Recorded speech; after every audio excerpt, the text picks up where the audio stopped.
I'm off up to the White Cliff of Culver, just up the road. It's part of a research project that I'm working on with the folks at Natural England to do with chalk habitat, calcareous wildlife habitat.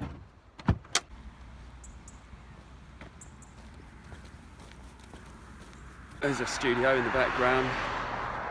The sea just there, that's where the verticals are at Science Beach. We're heading this way up to Culver Down, or at least the Culver White Cliff. Go and have a look at some chalk habitat. That is where I'm heading.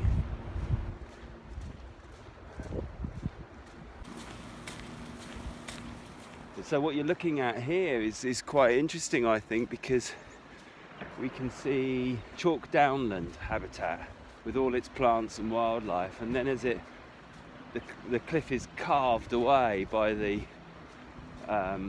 elements and by the sea itself, we get this cross section, and of course all of that vertical face is its own kind of habitat, and then it drops down into the sea, and then we get this really amazing calcareous intertidal habitat and marine habitat as well, and that's what we're interested in today.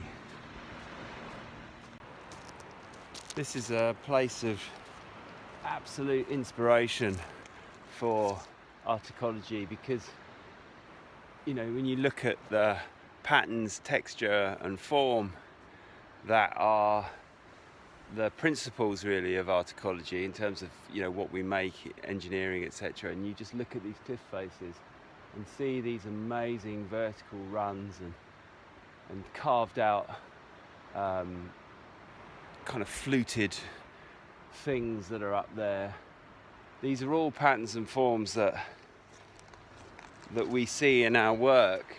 They're organic shapes, I suppose, that when you're making structures, eco-engineered structures by hand in the way that we do, you just can't help but copy them. Your fingers kind of make these shapes. Take a look at these. Look at this amazing pattern. That looks familiar to me. It looks a lot like the patterns and forms that are inside of our verticals. And I don't think that isn't really a conscious, I suppose in some way there's a connection to this because it's so familiar to us. I'm literally about, I don't know, 10 or 12 minutes walk from the studio here, which is kind of back that way. So I'm bound to be influenced by these patterns of shapes and forms, but while you're making them, you don't necessarily, I'm not picturing these things. And it's interesting in that sense that when you're using your hands to make things, they follow these same, intuitively, they follow these same kind of organic shapes that we now know work so well, you know, for bioreceptivity and therefore creating this ecological uplift. I'm just coming up to the transition point now where Red Cliff starts to dissolve away. It kind of sort of sweeps down at an angle, and then almost there's a defined line where the chalk cliff is apparent. It's interesting because the first part of it isn't white. It's not as white as it will get in a minute, but nevertheless it's clearly chalk.